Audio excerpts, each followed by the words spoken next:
my computer. Here we go.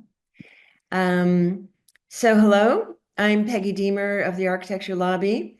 It's my pleasure to interview three organizers from ACON with an exclamation mark, Architects Climate Action Network.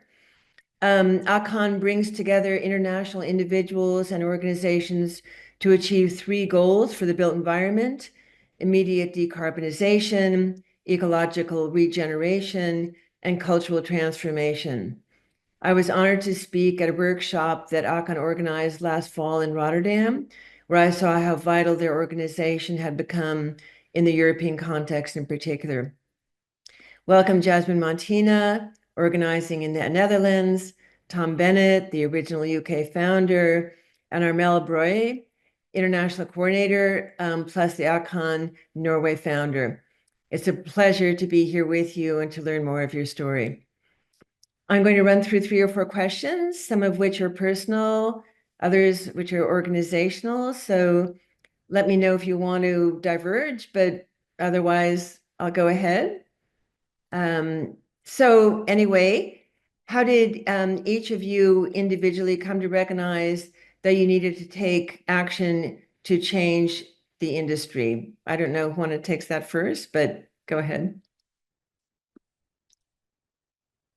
Would you like me to begin? Go.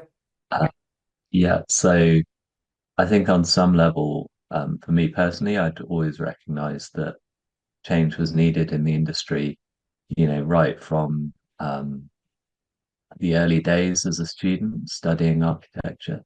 So I think that it had always been in the background. Um, what was very significant was the kind of uptick in environmental activism that happened around 2018, 2019. So there were various things that converged at that point in time. You had the IPCC special report on 1.5. And there were also groups like XR, Extinction Rebellion, who sort of burst onto the scene and massively raised the sort of public profile of the issue of the climate crisis and the ecological crisis. So I think at that point, there was sort of a moment of recognition for um, a lot of us in the industry that yeah, construction is a huge part of the problem in a sense, but also offers some potential, or there's some sense in which it could be transformed to play a sort of more positive role in somehow addressing the crises. So that was sort of the kind of original motivation for yeah, for a small group of us really to start the group that became ACAN in 2019. And yeah, we were really taken with the way it grew, and that we were obviously tapping into something there that was more of a sort of shared sense within the profession and the related sort of professions within the sector. So that's kind of my story.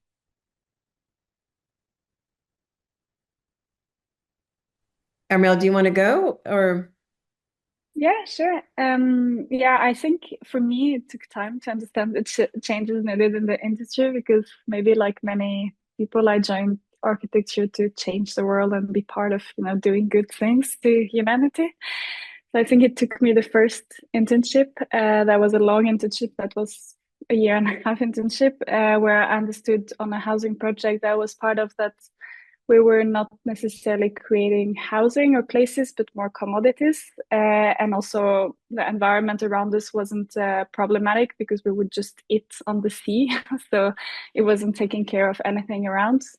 So I actually stopped architecture for a couple of months because I was thinking I cannot be part of that anymore. And that was also when Extinction Rebellion started. So I joined starting the movement in France. And when when I saw ACAN and actually was also something called Extinction Rebellion Architects, I realized that maybe the change could be also together with a profession. So I think for me, it was also a way to come back working as an architect as well. Yeah, I think that was my way of Also understanding the changes needed in the industry and also understanding that one cannot change it alone, but one has to be part of a movement. Right. Yeah. Jasmine, how about you? Thank you. For me, I had a aha moment in 2018, I remember, but I was just sitting, it just happened twice to me, sitting at a desk, doing my work, always the same work for years. No one around me is talking about climate at all, or politics, or justice. Um, Everyone just keeps going about their day, and somehow it just hits me. And every line that I draw, just I can feel the impact of everything that I'm drawing as I draw it. Um, so then, well, we started AFAN in 2023, but this is really what happened to me in the office. And then I just went to four of my colleagues and said, listen, guys, I'm feeling this. Am I the only one feeling this? Or do you also feel the same? And then it just really kicked off after that conversation because we just felt extremely alienated from other offices, from all other professions. Um, that the people that were doing better were trying to sort of hide their notes still. There's still this culture. So we really sort of started ACAN as a way to oppose this or just open a different way of doing things. To me, it's so impressive that each of you felt it kind of in your gut, even though you were experiencing it in different circumstances. I think it speaks to the need for the work that you're all doing. Um, so let me ask another question then. What do you as a group believe are the main challenges to transforming the profession and the industry? How is ACON organizing to overcome those challenges and enact transformation? I don't know who wants to take that or whether you all want to take turns. We could do another go round, if that's okay. Okay, go.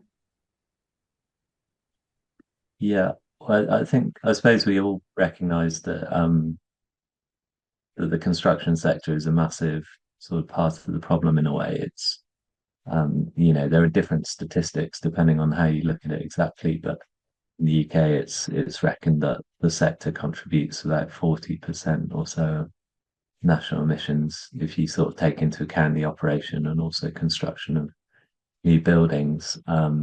So there's sort of that recognition that the kind of path we've chosen is in some senses a part of the problem, and that needs to change.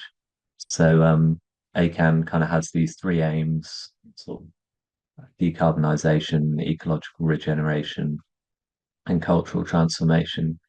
So the first two are very much about uh, those more obvious aspects of the issues, the climate and biodiversity crisis, and then the sort of third aim is really recognizing that the problem isn't just technological; it's paradigmatic as well. So we need to somehow kind of realign ourselves with the natural world or rethink the kind of paradigm that we're sort of living through at the moment. Um, so yeah, I'd also just say I think that the construction sector generally is very slow moving. There's a lot of inertia. There's a lot of aversion to what people call risk, and there's a sort of particular interpretation of that. So all of those things, are part of what needs to be overcome in order to in order for the sector to play a more positive role at this moment in time. Mm. Jasmine, just to change the order, do you want to follow up on that? Okay, yes, sure I can. Yes, as Tom said, I mean, it's just a great challenge. I mean, I think what we spoke about also yesterday is how difficult it is to have change at policy level or sort of regulatory framework level, and that's the level in which we find. Of course, it's slower, and we have the most resistance in a way.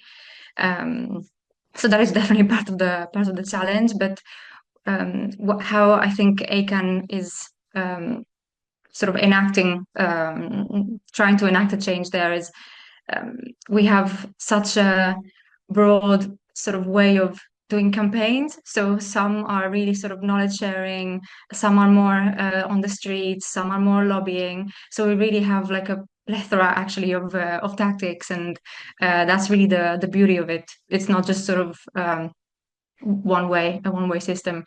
And what we do is also connecting with other organizations or standing in solidarity with others that are sort of aligned with our aims or trying to strive for change.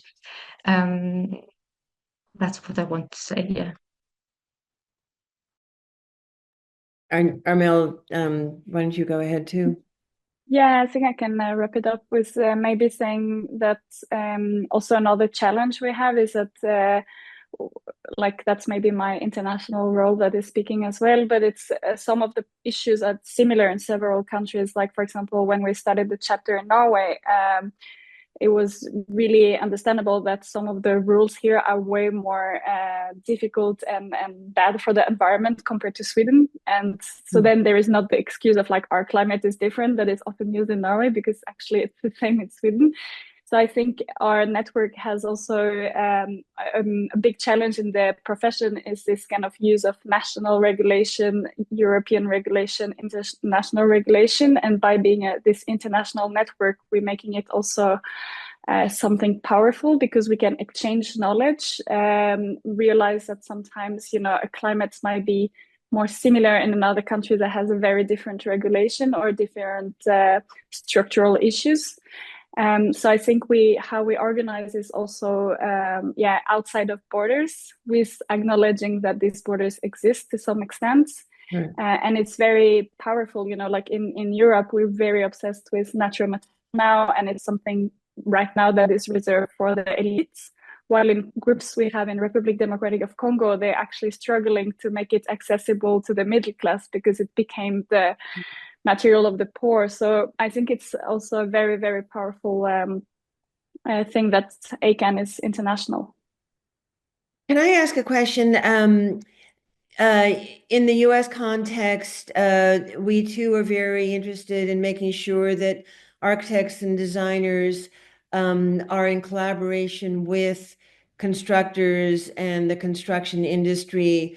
And yet those relationships seem harder to forge than architects across different nationalities. And bridging that disciplinary boundary seems hard. And I'm curious to know if you've learned certain tactics that we can learn from about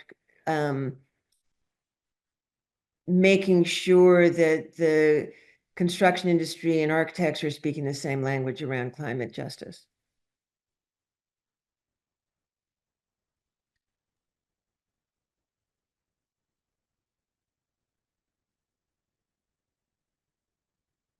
I was going to say, Tom, I don't know if you know, but I like it if you, I think you may be the most knowledgeable, but I feel this, for example, webinars that Natural Material Group is organizing, where it's not just architects, but it's several people from the profession. And maybe ACAN UK is the only group where there is also like Alison, that is also not an architect, part of the group. I feel it's in several groups there is not just architects, but it's managed, especially in the UK, it's managed to reach more people. But Tom is probably more knowledgeable about it. Yeah. Tom, do you want to go? Yeah, it's a really great question. I think, although we are called ACAN, Architects Climate Action Network, we've always tried to be pretty clear that anyone really is welcome to get involved. So there's a sort of messaging piece there and trying to be accessible. But yeah, I think just actively involving other professions as well, like inviting them to participate in events or speak and that kind of thing. So actually, at our launch, we had 5 speakers. I think one of them was an architect, but we had a lawyer, we had a think tank guy, we had planner and an engineer. So that can be one approach.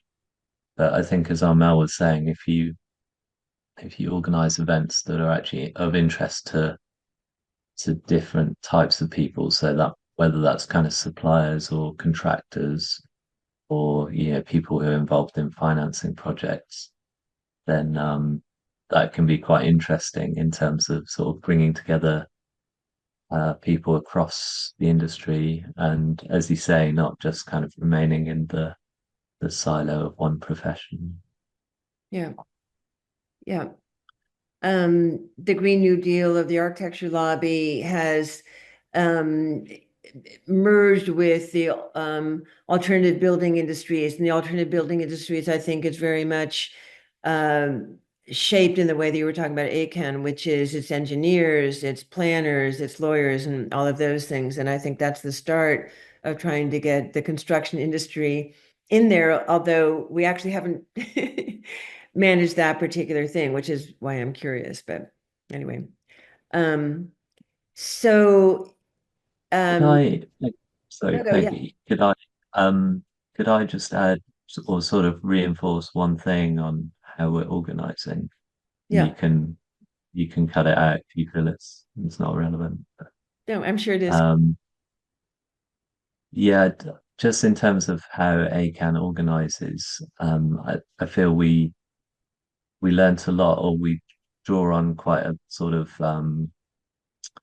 uh, what's the word, like a tradition within the environmental movement that XR had kind of become a custodian of a lot of those ways of working, which are fundamentally quite democratic and participatory, um, and yeah, and a big focus on sort of inclusion, and those sort of ways of organizing have been quite important in ACAN, I think, for sort of developing a certain type of internal culture. And then externally, in terms of the tactics that we're using, I feel it is broader than some other industry groups. Hmm. Um, so we are doing some of the stuff that other groups would also do in terms of kind of knowledge share and more kind of think tanky approaches to things. But we're also kind of do get involved in like stunts and actions and protests and things that are more on the spectrum of tactics drawn from the activist world. So I see. that's something that can sometimes be difficult, but also quite interesting within ACAN, that there is that Yeah. spread of approaches. Yeah. No, I appreciate hearing that. Because it does make a certain distinct voice or approach that is not shared by everybody, and I appreciate that. Um, so then I'm curious to know whether you all believe that our current institutions, whether they're professional, educational, or otherwise, including the cultural institutions like the Venice Biennale, where we're presenting conversations like this, do you think these institutions themselves prevent the change that you envision for the sector?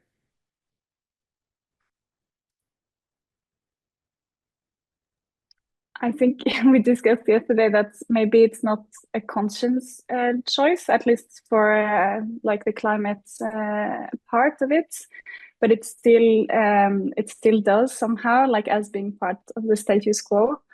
Um, and um, and I think that it's also possible to challenge this, or like at least it is done. I just think about now in ACAM Sweden, for example, they realized that it was no limit of what the price of architecture could be given by the Association of Architects in Sweden. But when they actually discussed about it and proposed, like, they came to the annual meeting and proposed that this has to be, it cannot be sponsored by these groups, it has to be some rules, then people were like, oh, of course we didn't thought about it. So I think it's maybe a lot of it that sometimes is not necessarily thought about, but become kind of, this guardianship. So that's one thing we discussed yesterday. Jasmine, do you want to go? Yes. Yeah, I think, yeah, we also, I mean, I'm just echoing what Armelle said, that yesterday we were trying to find if we had anything to say about this question.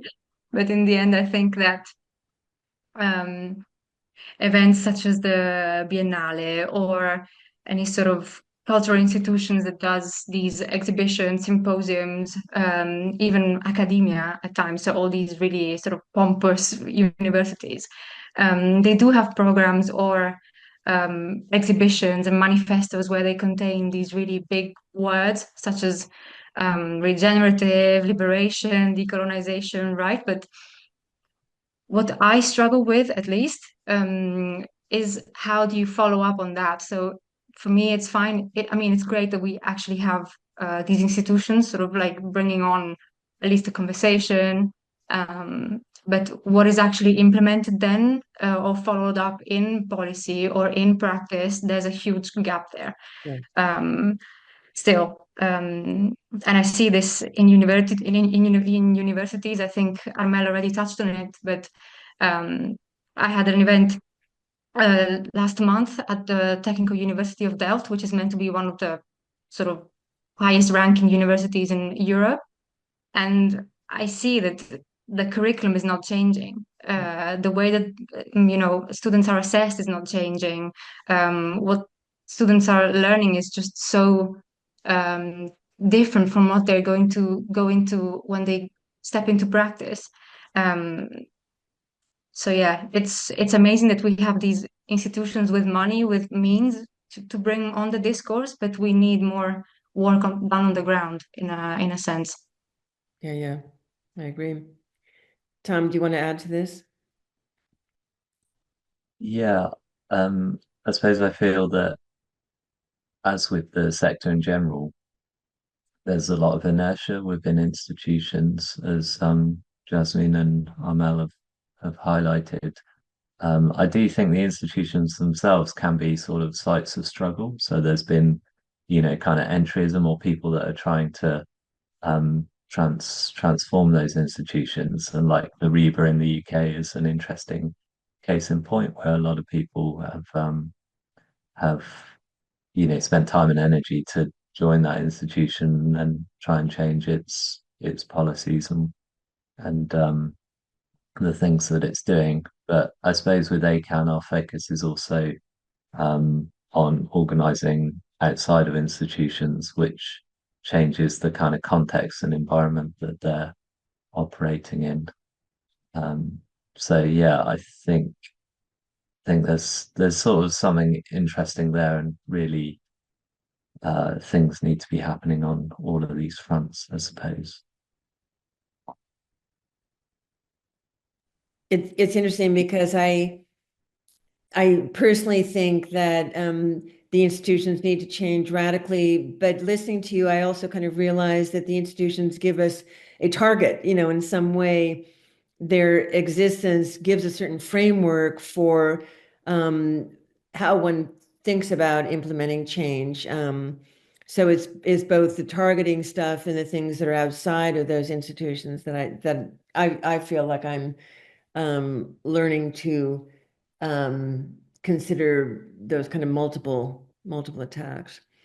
Um, anyway, we should wrap this up.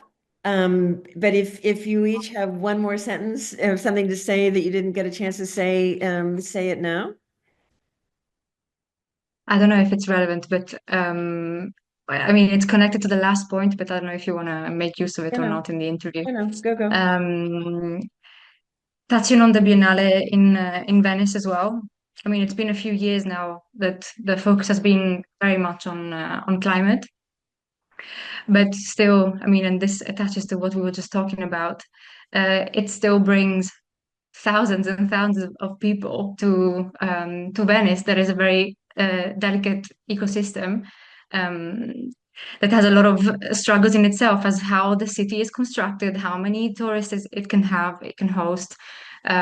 So I think this really fits into what we were just saying. So institutions, yes, talking about certain topics, but then how are you implementing that? You're still bringing thousands of people to Venice and over consuming. What's at the benefit of the residents there? That's always a question. So Right. yeah, Yeah. Yeah. final note. Yeah. And I suppose my last point is kind of related also, but it's for me, ACAN has been really amazing movement in the fact that you are there as a person. So you might be working for the worst company in the world. You're welcome with us. And you might be working for an institution you want to join. Please, join our movements, because it's really what we need is people from within and from outside as well. So it's really important that we all organize together. Totally. Tom.